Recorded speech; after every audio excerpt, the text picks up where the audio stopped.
On the Sherry Loar Talk Show podcast, start your day off with a higher vibrational podcast with weekly guests covering spirituality, healthy foods, and so much more.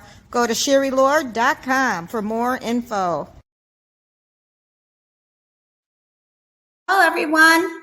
Hey, we hope you're grabbing your cup of coffee and your tea or latte and come join us because we have a very special guest. And her name is Julie Loar. Her topic is symbols and synchronicity.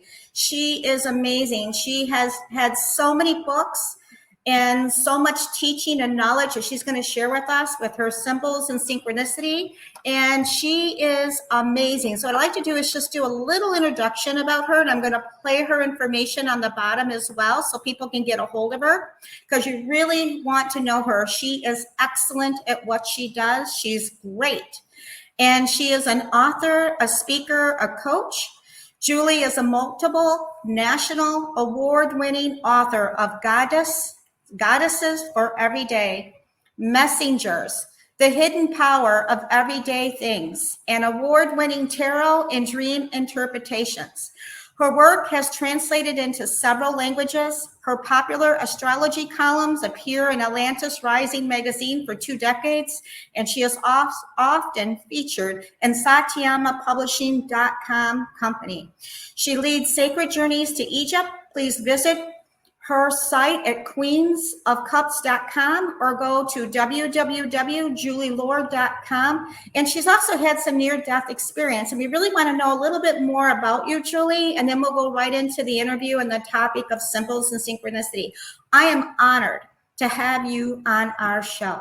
When I went to your website, you blew me away. I was just fascinated about how gifted you are and how diverse you are. And a lot of people have a lot of questions about dreams and interpretations and synchronicity. They need understanding. Yeah. So what would you like to share about you? Yeah. Well, I'm likewise honored to be here with you. It's always a privilege and an honor to get an opportunity to be with another light worker on the path, right? And just kind of do our thing. So, yeah. So I'm very grateful. Thank you so much. So, wow, I'm always kind of humbled when I hear my introduction because I'm a Capricorn. So, you know, we're hard workers. Constantly striving to achieve. So I think that what you said was pretty comprehensive in terms of things that I've done. And I guess I would say that along the way, in the beginning, I was motivated by ambition.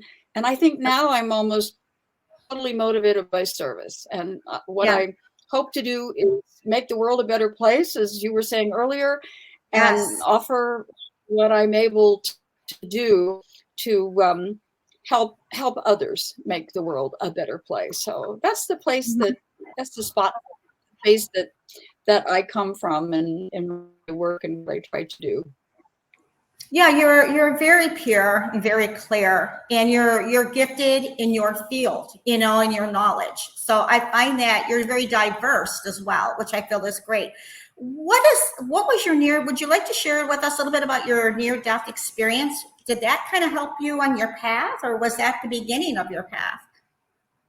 Well, I would say it helped me on my path would be the best. I had my first near-death experience at the age of 6. Oh, and wow. I had an encounter, I had German measles, and I almost died. And I had an encounter with what I always called an angel, but much later in my life, through hypnotic regression, I learned was an ET. So that was one of the first interesting experiences of my life. And I full-blown near-death experience was at the age of 20 in Mexico, where I was part of a volunteer program, and I was only 20 in college. And that one, I had no idea what had happened to me. It took me years afterward of reading and researching.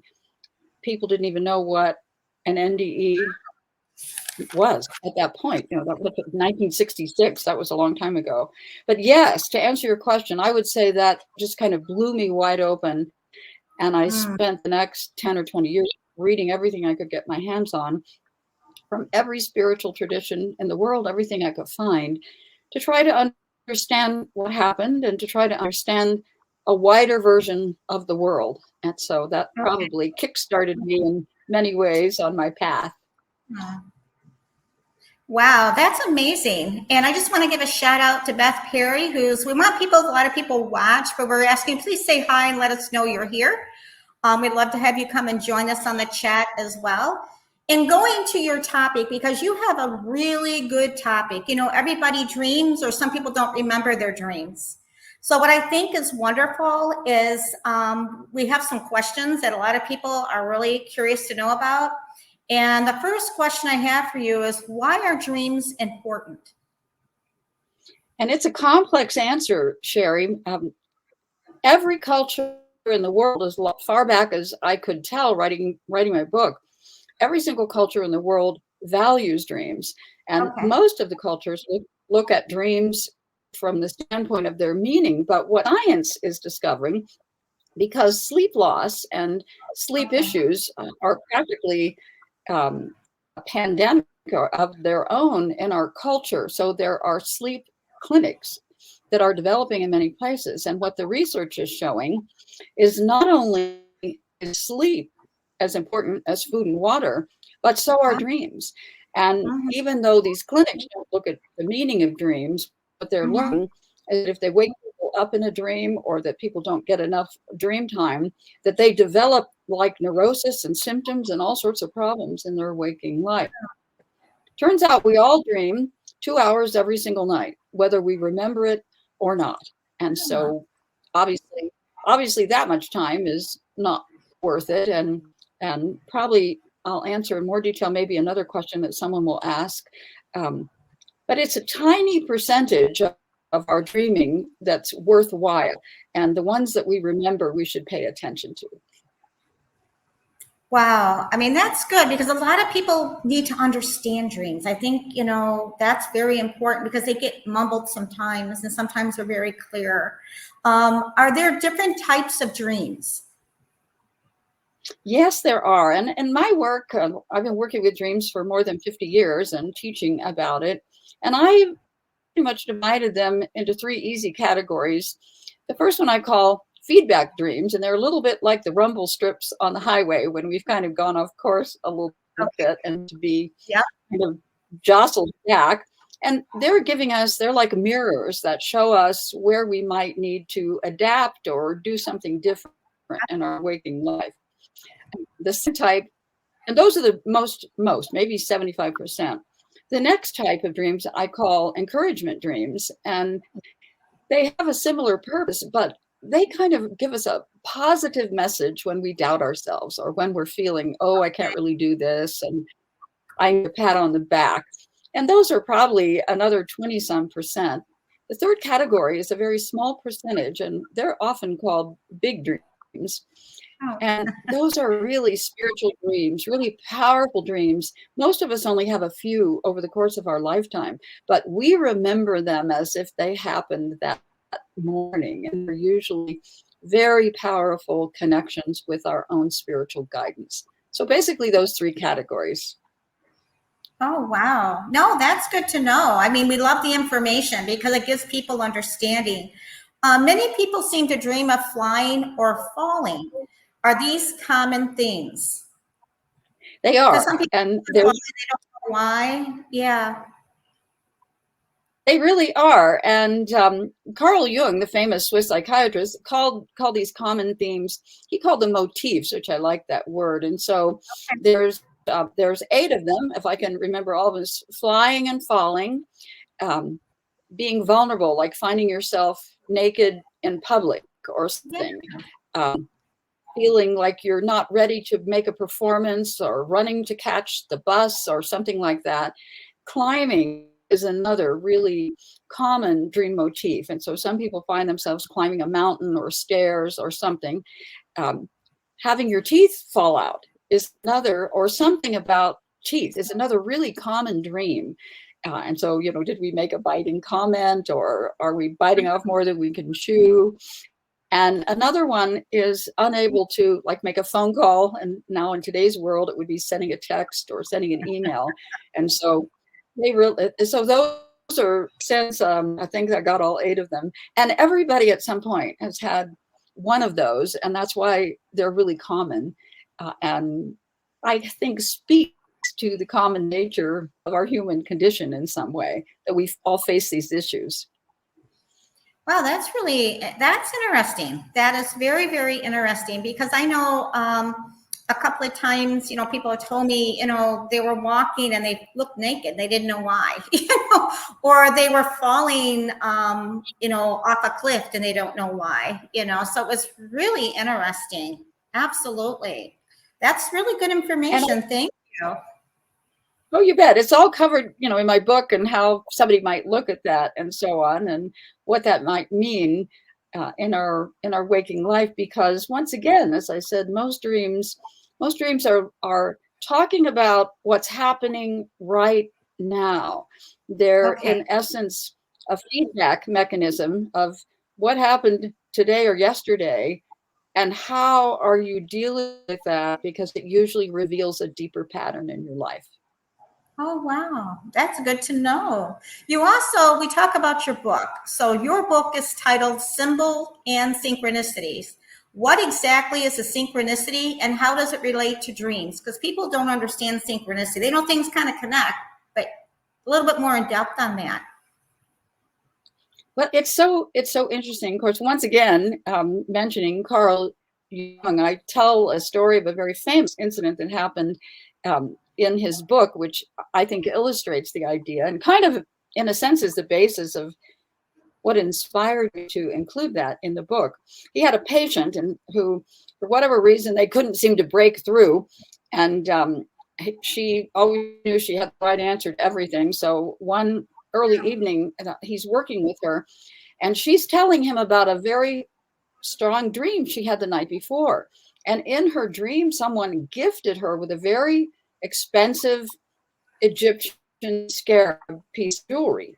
And as she's telling him the dream, something's tapping on the window behind him. He turns around and sees an insect, opens the window, grabs the insect, and it's a scarab beetle.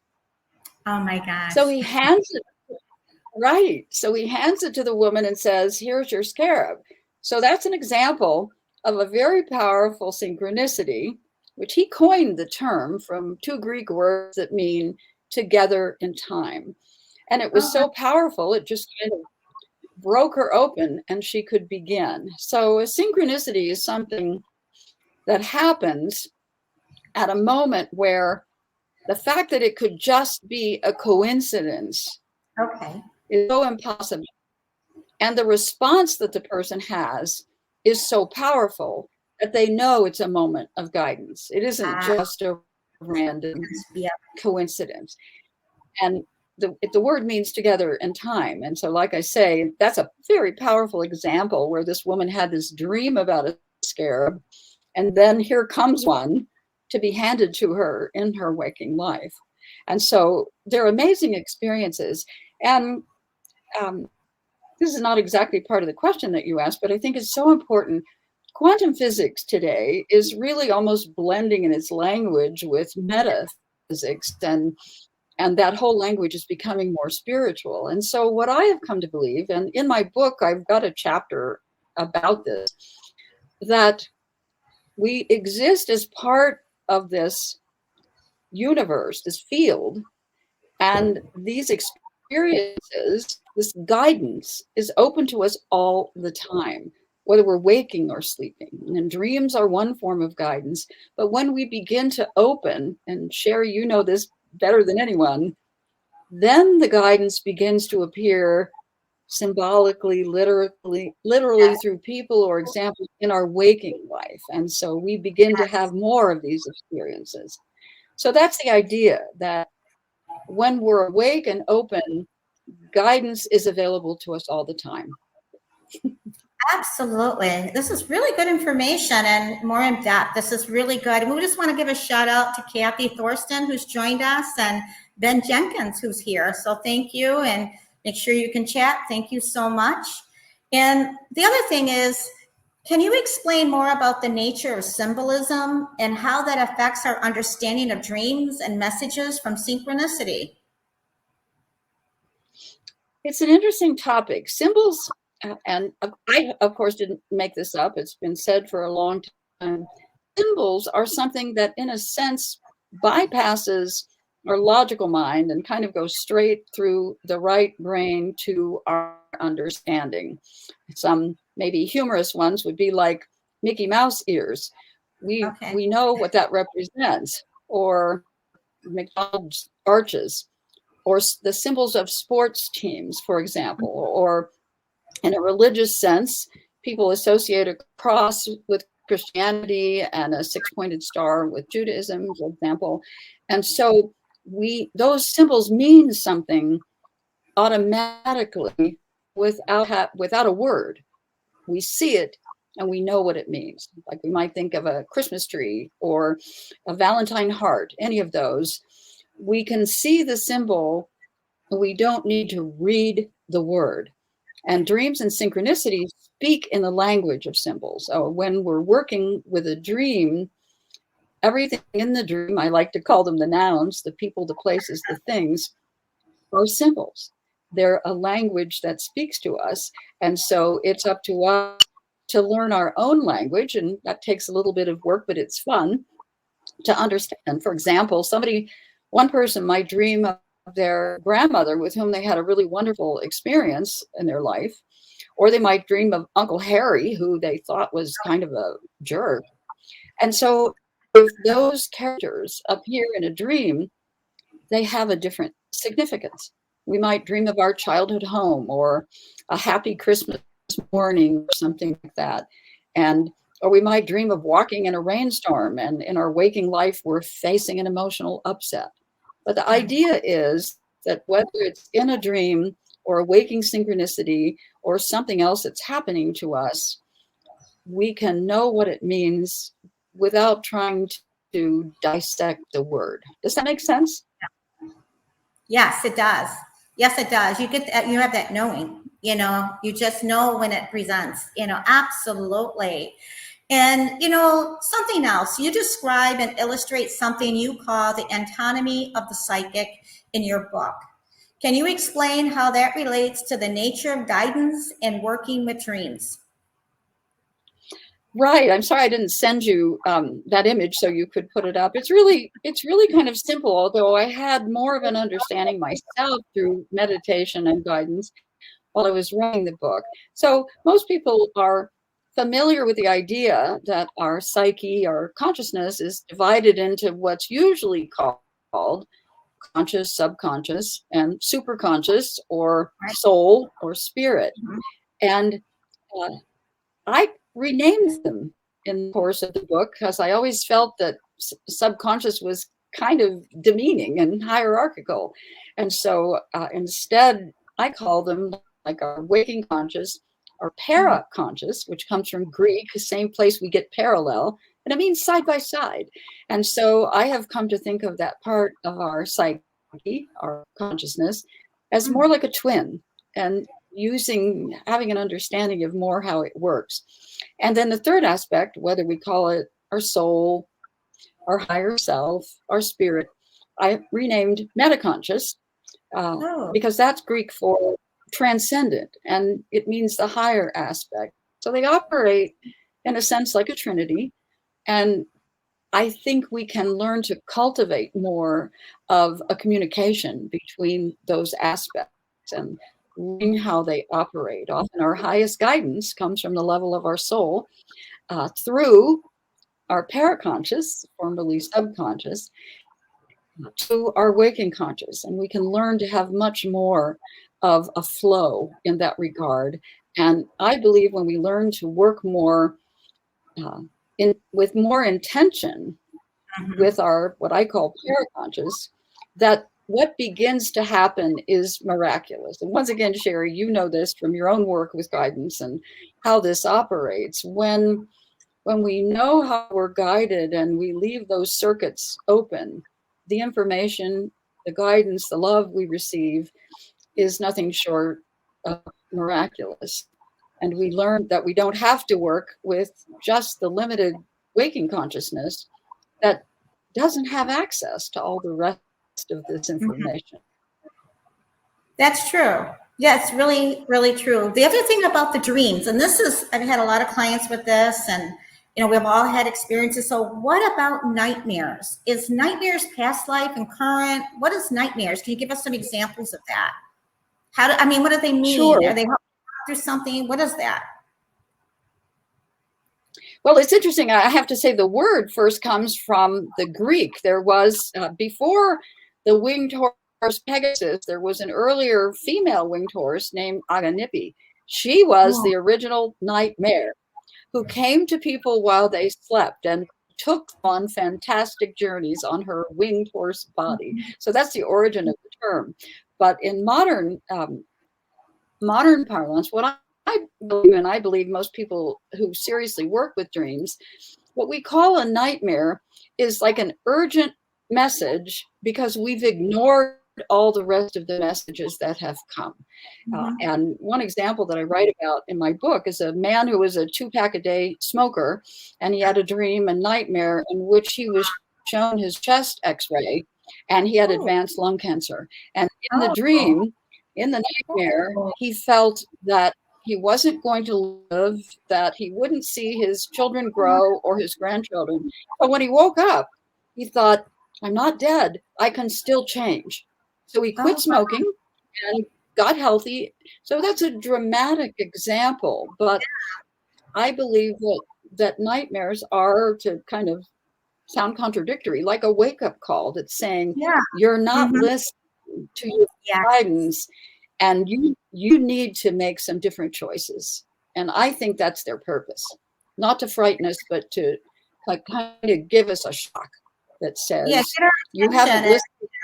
Yeah, that is amazing. That's a really good example of that too, because a lot of people, are some of them past lives too that are healing, or something that keeps repeating? Does that happen in a nightmare too? Well, it's a good question, and I honestly don't know the answer. I have a separate category of past life dreams, and I do think you're right, though, that sometimes past life dreams, sometimes they can be very joyful, that bring us back to something that was very meaningful, that we're trying to maybe integrate a talent that we expressed more in an earlier life. But I think that's right, Sherry, that sometimes it's like a shock to say, guess what? You made this pattern in your last life, and you're trying to heal it in this life, and you need to see it. You need to own it. So I think I hadn't thought about it exactly that way before. Yeah, it's good to know that there's a pattern repeating, that they can change that. It's just letting them know to work through it, or be aware of it and do some changes with that. And can you say more about types of experiences like lucid dreams, past life dreams, prophet dreams, and out of body? Because a lot of people have those experiences.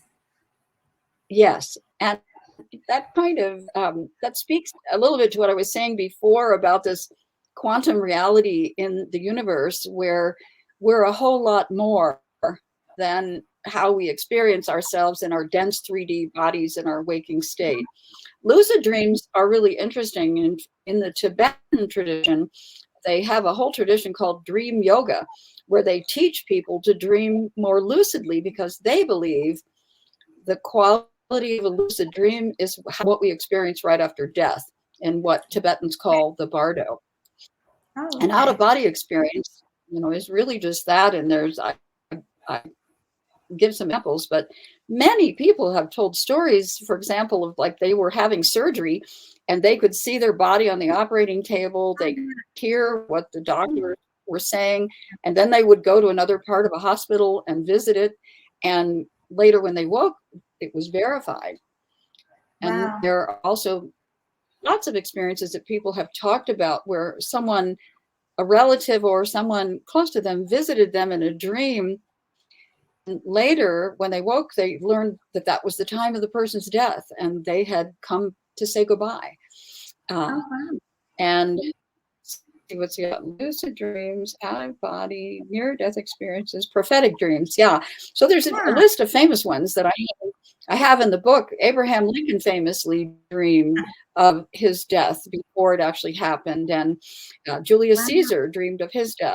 the morning before it happened. Many stories. Actually, it was his wife who dreamed about it, Julius Caesar's. Many stories of people who dream of something before it actually happens. And that, I think, speaks to the nature of time that we tend to think of as very fixed and linear, when in fact, it's a lot more flexible, time and space, and a lot more malleable than we would normally believe. And so we can dream of the past, and we can also dream of the future. Mm-hmm. That's awesome. The other question that people, ask sometimes is they always say, I don't remember my dreams. Can I learn to improve my dream recall? What can they do to retrain that? How can they retain their dreams? Because a lot of times you can go to many different dimensions, and, how can they retain it, and how can they, learn about it? I think that's a good question. And once again, the answer might not be just completely simple, but I think I like to joke that if you had a friend and you called her 5 times and she never answered you, you'd probably quit calling.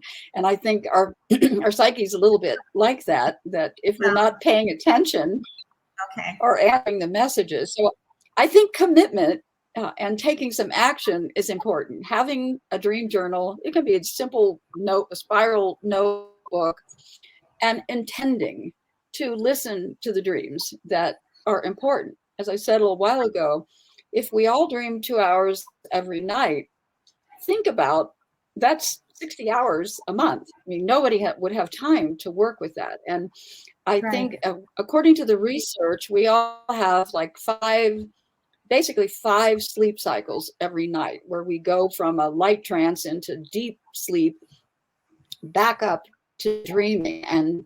And dreams seem to be the ones we remember. Most dreaming seems to happen right before we wake up in the morning, and is a summary of all the night's work. And I believe that most of it is just moving yesterday's experiences into long-term memory. And that most people really, unless they're unusual, but most people really at the most remember a dream a week, maybe a dream a month. Mm-hmm. And if you do remember, not to get, obsessive about it or think, why am I not remembering them? But if we allow the experience, then sometimes even it's just a scene. Sometimes it may even be a symbol, or I dreamed about my mother last night. I saw her, and just make a note of that with date and saw my mother. And my own feeling is, it's like anything else. If you want to plant a garden in your yard, you can't just look out the window and hope that it's there. So I think, as I say, I think commitment is big, and intending to listen and remember. This goes in with the question we just asked. Can you describe your 7 steps in dream work process? Okay, dream diary, symbol dictionary. You kind of went over a little bit of that, but do you have a 7 steps in dream work? I do, and I'm sorry I didn't send you that image as well, so we could put it up. It's 7 steps, kind of divided into 3 sections. It's in the book, and yes. I think you can download it from the publisher's website, satamapublishing.com. Right. But if anybody wants to contact me, I'm happy to share it. So the first section is called record. You write the dream down. I have found that it's really valuable to find a picture, draw one, find one on the internet, find something you have that captures like the title of the dream and the main symbol. And so titling it is also part of it. Those things I have found to be very powerful, and keeping them, as you said, in a diary in reverse chronological order. And then something else that is valuable is to highlight with a marker, however you want to do it, or the highlighting function if you decide to type your dream in a computer, and just highlight the symbols, like the nouns, any objects or people or anything that shows up. The second step is to begin to analyze it. And that's what I call reflect. And that's the part where you look at what's happening in your life right now, what I call current conditions. What happened yesterday? Did you have a fight with your partner? Did your boss give you a bad performance review? Did you say something to someone that you regretted? Did you get into the same dynamic? And that's where often the biggest insight comes, because that's where you realize, as you were saying, Sherry, I just did the same thing for the 100th time in the last couple of years. What do I need to do? What do I need to do to change it? And then the next part of reflecting is listing all the symbols that showed up and just doing your best to think about what that symbol might mean for you. And as I mentioned earlier, if you dream about your mom, that person may mean something very specific to you.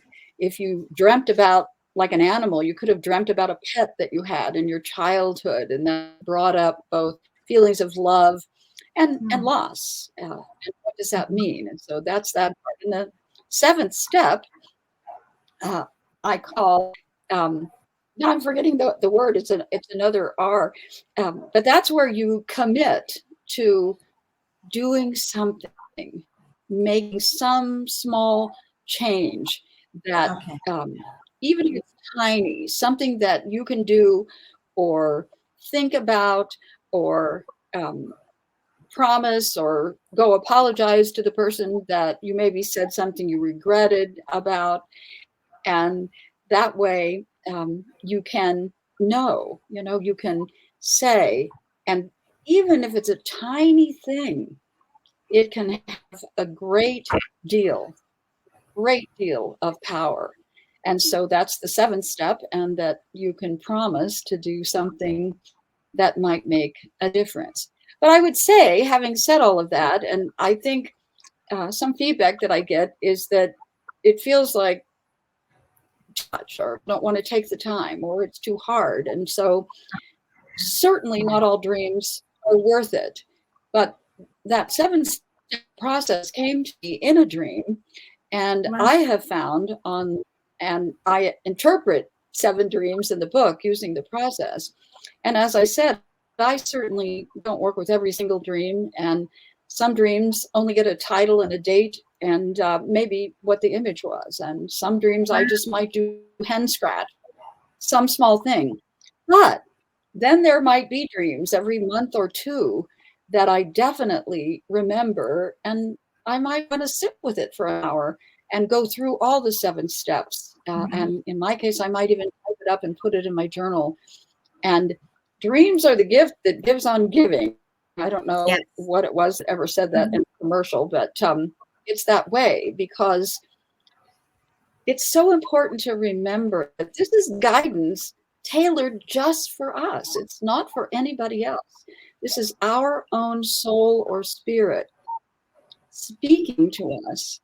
And so if you had a guide or like a personal trainer that you were paying a whole bunch of money for to go to the gym, I mean, wouldn't you take advantage of it? So we have this available to us, and it's not meant to be hard or difficult, but I think, and as I said, not every dream is worth the time, but the ones that are yield amazing benefits. So I hope that was clear. Oh my God, thank you for wonderful advice and a wonderful process to help people, get clarity on their dreams, and that's what people are seeking. What does it mean? So I think it's a really good process. And the other thing is, how is dream work and interpretation, as well as finding meaning in waking synchronicities, part of the spiritual path? Yeah, that's an interesting. Yeah, it's an interesting way to say it, because what I believe, I mean, as I think I said toward the beginning, every culture in the world, every single culture in the world has placed values in dreams. And the Australian Aborigines talk about the dream time or the dreaming, and they kind of think that all of it is one big dream. And I think a lot more scientists are maybe thinking that's true as well. After all, we're all energy and dancing atoms and photons. And so in some ways, it's really true. This life is a dream as well, I think that I think that for a while, I also write about in the book about the spiritual path and different stages of the path. And we go from lifetime after lifetime. And I make the comparison to the movie Groundhog Day, where the character Phil Connors wakes up every morning, and they say it's 10 years in the movie, where he has an exact repeat of the day before, until it begins to dawn on him that the quality of his experience is being determined by his choices and attitudes. So it's the same for us. According to most spiritual traditions, we go through lifetimes of being, in essence, asleep, making the same choices, making the same mistakes, or looking for the same answers, until ultimately we realize that our destiny in many ways is in our hands based on our own choices. And that's when dreams and synchronicities and serendipities, all of these things can begin to accelerate our process through the guidance that we receive by giving us really powerful input. Sometimes it's simple, sometimes it's subtle, but that's also like the rumble strips on the road or the ones in the middle that we may just be slightly veering off our path and need a little bit of a jolt to say, you know, you could have handled that better, or to say, do this. So I had a dream that I talk about and interpret in the book in the beginning stages of writing the book, where I had been guided to write it. I didn't expect to, felt like an assignment. And kind of a month into it, I started questioning myself, saying, who am I to write this book? Many people know more than I do. I'm sure everybody understands being in that place, right? Where you think, I'm really not good enough to do this. And so I was in a sort of self-doubt. So I had this powerful dream one morning where in the dream, I was in like a parking garage looking for my vehicle. And I was walking up levels in this dark, big cement parking garage. And I got to the top level and I saw this amazing golden elephant, like Ganesh, the Hindu god Ganesh, dressed in all its finery. And the elephant was preparing to leap across a crevasse. And I'm in the dark watching, and there's golden light shining on the elephant. And I'm thinking, he'll never make it. And I'm holding my breath in the dream, and the elephant takes a leap and makes it across. And there's all this beautiful outfit and this golden light, and I woke up. And so I know it's a beautiful dream. Probably one of the more beautiful encouragement dreams, as I call them, that I've ever had. So there was no doubt in my mind. It was the message was kind of like, get over yourself. You know, you're going to write the dream. Just do the work and trust your guidance, and it'll be okay. And so I did. So that was, not to say that it just still was a lot of work, but so I got a statue of Ganesh, just a little statue to put on my altar. And every time I would have a doubt or think, oh gosh, I don't know the answer to this, I'm not sure where to go for this, I would just take a deep breath and look at that statue and know one step at a time is how we take the journey. So that's probably beautiful story. No, it really is, because so many people struggle with that. It could be anything of the book, like you said, and they don't feel they're good enough, or they can't do it, or why me? I think this was a really good story to help people, like you said, just do it. Follow your own instincts and what you're here to do, or what you need to do. I think this is great. You refer a lot of things to your book. So let me bring your book up, and you can talk a little bit about your book, how people can get a hold of your book. A lot of this is from your book. So we want people to be able to access it and how to purchase it. What do you want people to know about this book, Symbol and Synchronicity? We've covered a lot in the questions. Anything else you'd like to add? Thank you, Sherry. Thank you so much for bringing it up. The book is available, first of all, anywhere books are sold, and it's available on Amazon. It's also available through my wonderful publisher, Satyama Edited1publishing.com. That's SATIAMA publishing.com. So it's available there. As I said, any place books are sold. You can always reach me through my website, which is my best website, my name, julieloar.com. And I love to hear from people and get feedback. I guess what I would say about the book, and I honestly say this in all humility because it was a spiritual journey and a heroic journey to write it, but it's the book I wish I would have had 50 years ago, because not only does it talk about how to use dreams, synchronicities, symbols, but it also, in the beginning chapters, talks about the spiritual path, talks about why we're here, talks about things that it took me many years and many books of learning to read. And it's just kind of a summary of all of that, not meant to replace any of that. But so there's a lot there. And if people contact me, I also have available, it's not in the book, it might be in a second edition, but I've also developed a symbol dictionary that is available on my website for sale. It's not very much money, just a little bit as a download. And it's organized more like asking questions. It's not like it's a one-stop fits all, one size fits all for every symbol, but asking people, inviting people to look at the context. So that's also available. And but there are 4 or 5 chapters in the book that talked about all the basic symbols and things to get people started. And so I guess that's probably a quick overview. Yeah, no, that's great. If you can give me a cover of that, I'll put it on our website so people can, see your book and they can see the little symbol things too and the meanings of them. Do you have any upcoming projects you're working on that you can talk about a little bit, or know when it's going to be launched? Well, it's interesting. I'm off to Egypt for my 18th time at the beginning of October. I've been doing that now since 1995.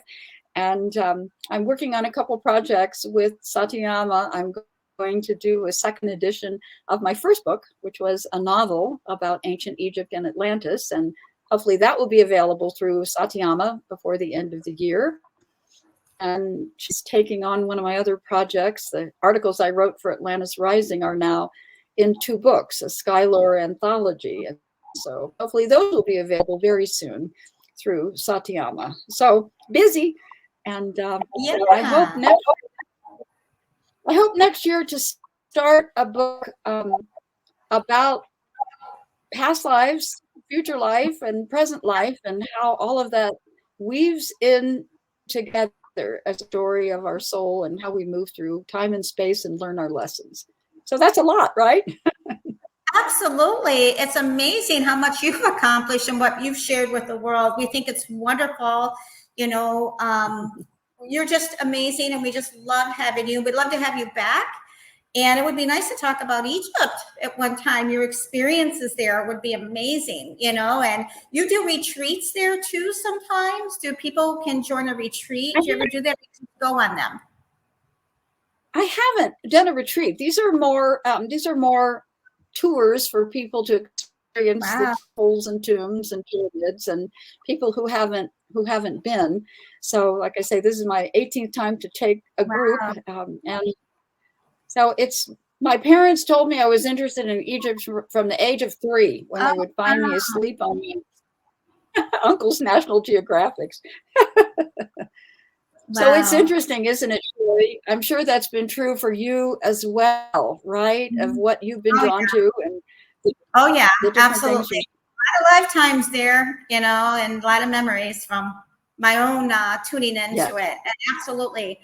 It's just amazing listening to people's stories of their experience when they went there, And thank you so much for being on our show. We definitely will have you back. And anybody, again, want to get a hold of her or purchase her products or her book, go to www.julieloar.com. And you can also go to our website at www.sherryloar.com, and you can see all the information about her. There's a link there to her website. If you want to purchase her book or get to know a lot about her, I would advise everybody, please go to her website. She's got a wealth of information. I was really impressed with what I read. and everything she's accomplished and what she's still accomplishing. We just want to say thank you and give a shout out to Satyama from Karen Struck. Thank you so much for all you do.